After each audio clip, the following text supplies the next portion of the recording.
नमस्कार दिव्यांग बांधवांनो, आपल्यासाठी एक महत्वाची अपडेट आलेली आहे आणि या अपडेटनुसार आता एप्रिलचा हप्ता नेमका कोणत्या दिव्यांग बांधवांना मिळणार आहे, तर या संदर्भातील महत्वाची माहिती आपण या व्हिडिओमध्ये बघणार आहोत. त्याचबरोबर दिव्यांग बांधवांनी दिव्यांग सहाय्यक पोर्टलवर नाव नोंदणी करत असताना नेमके कोणते डॉक्युमेंट अपलोड करायचे आहे आणि उत्पन्न नेमकं किती टाकायचं आहे, तर या संदर्भातील महत्वाची माहिती आपण या व्हिडिओमध्ये बघणार आहोत. आणि हे जर काम आपण केलं नाही तर आपल्याला एप्रिलचा हप्ता मिळू शकणार नाही. त्याचबरोबर येणारे कोणतेही हप्ते मिळू शकणार नाही. त्यामुळे व्हिडिओ पूर्ण बघा. या व्हिडिओमध्ये आपण ही सगळी माहिती बघणार आहोत. तर मित्रांनो, व्हिडिओला सुरू करण्यापूर्वी नेहमीप्रमाणे एक विनंती करेन, जर आपण या चॅनलवर नवीन असाल तर चॅनलला सबस्क्राईब करा, व्हिडिओला लाईक करा आणि हा व्हिडिओ जास्तीत जास्त दिव्यांग बांधवांपर्यंत शेअर करा. तर वेळ न घालवता व्हिडिओ सुरू करूया आणि बघूया ती माहिती. तर बघा दिव्यांग बांधवांनो, कालच जी.आर. आलेला आहे आणि अनेक जण प्रतीक्षेमध्ये होते की नेमकं आम्हाला एप्रिलचा हप्ता कधी मिळणार. तर आता त्यांची प्रतीक्षा संपलेली आहे आणि लवकरच त्यांच्या खात्यावर या योजनेचा एप्रिलचा जो काही हप्ता आहे तो जमा केला जाणार आहे. परंतु या दिव्यांग बांधवांनी अजूनपर्यंत दिव्यांग सहाय्यक पोर्टलवर नाव नोंदणी केलेली नाही, तर ते दिव्यांग बांधव आता अडचणीत येणार आहे, कारण त्यांना हा हप्ता मिळू शकणार नाही. आणि त्यासाठी महाराष्ट्र शासनाने 30 एप्रिल, हे लक्षात घ्या, 30 एप्रिल ही शेवटची तारीख दिलेली आहे. 30 एप्रिल पर्यंत सर्व दिव्यांग बांधवांनी दिव्यांग सहाय्यक पोर्टलवर नाव नोंदणी करणे गरजेचे आहे. जे दिव्यांग बांधव 30 तारखेपर्यंत या पोर्टलवर नोंदणी करतील त्यांचा डेटा महाराष्ट्र शासनाकडे जाईल आणि त्यानुसार जे दिव्यांग सहाय्यक विभाग आहे त्याच्या मार्फत लाभार्थ्यांच्या खात्यावर या योजनेचा जो काही एप्रिलचा हप्ता आहे तर तो जमा केला जाणार आहे. आता यासाठी नेमकं नोंदणी करत असताना अनेक दिव्यांग बांधवांना अडचणी आलेल्या आहेत. नेमके कागदपत्र कोणते लागतात, अजूनपर्यंत बऱ्याच जणांची नोंदणी झालेली नाही. तर आता पुढे बघूया आपण नेमके कागदपत्र कोणते लागतात ते. तर बघा मित्रांनो, दिव्यांग सहाय्यक पोर्टलवर आपल्याला नोंदणी करत असताना नेमके कोणकोणते डॉक्युमेंट अपलोड करायचे आहे त्या ठिकाणी, तर त्याची लिस्ट देण्यात आलेली आहे आणि हे कागदपत्र आपल्यासाठी अतिशय महत्वाचे आहे. हे कागदपत्र अपलोड केल्याशिवाय आपलं जे काही रजिस्ट्रेशन आहे दिव्यांग सहाय्यक पोर्टलवर ते पूर्ण होऊ शकणार नाही. यासाठी हे डॉक्युमेंट आवश्यक आहे.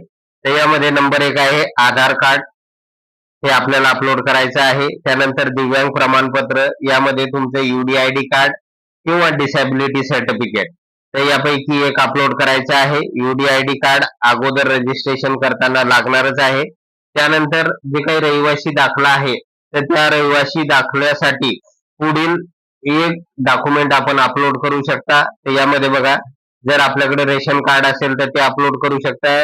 रहिवासी दाखला जर ग्रामपंचायतचा आपल्याकडे असेल तर तो दाखल अपलोड करू शकता किंवा वीज बिल असेल तर ते सुद्धा अपलोड करू शकता. तर या तिन्ही पैकी आपल्याला एक डॉक्युमेंट अपलोड करायचं आहे. त्यानंतर पासपोर्ट साईजचा फोटो आपल्याला अपलोड करावा लागणार आहे. त्यानंतर आपल्याला एक मोबाईल नंबर असणे गरजेचं आहे, कारण त्याच्यावरच OTP येणार आहे, म्हणून मोबाईल नंबर. त्यानंतर बँक पासबुक, हे अतिशय महत्वाचं डॉक्युमेंट्स आहे की आपलं जे काही बँक पासबुक आहे त्याच्या जे काही पहिलं पेज आहे तर त्या पहिल्या पेजवर त्या ठिकाणी आपला अकाउंट नंबर असतो आणि IFSC नंबर असतो. तर त्या पहिल्या पेजचं काय करा, इमेज बनवा किंवा फोटो काढा, तो सुद्धा आपल्याला अपलोड करायचा आहे. आणि सगळ्यात महत्वाचं म्हणजे जे काही 7वं डॉक्युमेंट आहे, या ठिकाणी आपल्याला ते दिसत नाही, तर ते 7वं डॉक्युमेंट म्हणजे आपला इन्कम सर्टिफिकेट. लक्षात घ्या, म्हणजे उत्पन्नाचा दाखला. उत्पन्नाचा दाखला सुद्धा आपल्याला या ठिकाणी अपलोड करायचा आहे. आणि यासाठी मित्रांनो, जे काही उत्पन्न असावं हे 50,000 रुपयाच्या आत असावं, हे लक्षात घ्या. 50,000 रुपयापेक्षा जास्त उत्पन्न असेल तर आपण या योजनेतून बाद ठरणार आहात. आपल्याला या योजनेचा फायदा होऊ शकणार नाही. त्यामुळे उत्पन्नाची जी काही मर्यादा दिव्यांग बांधवांसाठी सांगण्यात आलेली आहे ती 50,000 सांगण्यात आलेली आहे. तर अशा प्रकारचे मित्रांनो हे सगळे डॉक्युमेंट्स आपल्याला दिव्यांग सहाय्यक पोर्टलवर अपलोड करायचे आहे आणि त्यानंतरच आपलं रजिस्ट्रेशन पूर्ण होणार आहे. त्यानंतर बरेच दिव्यांग बांधवांचा प्रॉब्लेम असा झालेला आहे की त्यांनी अंदाजे रजिस्ट्रेशन करत असताना उत्पन्न 30 ते 40,000, काहींनी 50 ते 60,000 पण टाकलेलं आहे आणि तहसील कार्यालयाकडून जे काही उत्पन्नाचा दाखला त्यांना मिळालेला आहे तर तो कमी मिळालेला आहे. त्यामुळे ही सुद्धा अडचण आलेली आहे. मग अशा वेळेस काय करायचं? तर मित्रांनो, जरी अंदाजे तुम्ही उत्पन्नाचा फिगर किंवा आकडा त्या ठिकाणी टाकलेला असेल आणि उत्पन्नाचा दाखला उशिरा मिळालेला असेल तरी चिंता करू नका.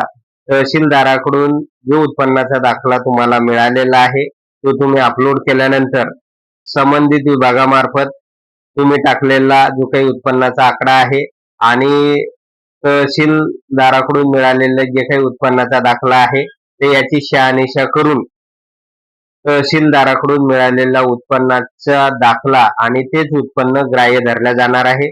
त्यामुळे चिंता करू नका. तुम्ही आकडा किती जरी टाकलेला असेल परंतु उत्पन्नाचा दाखला जो अपलोड केलेला असेल त्याच्यावरच तुमचं उत्पन्न अवलंबून असणार आहे. आता बऱ्याच जणांचा प्रश्न होता की सर नेमकं उत्पन्न किती टाकायचं आहे?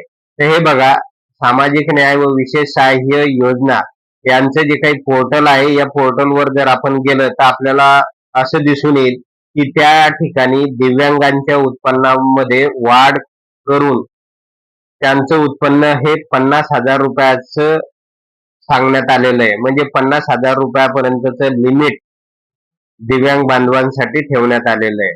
त्यामुळे मित्रांनो, तुम्हाला जे काही उत्पन्नाचा दाखला घ्यायचा आहे तहसीलदाराकडून तर तो 50,000 किंवा त्यापेक्षा कमी उत्पन्न असलेला उत्पन्नाचा दाखला तुम्ही घ्यायला हवा आणि तोच त्या ठिकाणी अपलोड करायला हवा. 50,000च्या वर जर तुमचं उत्पन्न असेल तर होऊ शकते की या योजनेतून तुम्ही बाद होऊ शकणार आहात. या योजनेचा लाभ तुम्हाला मिळू शकणार नाही.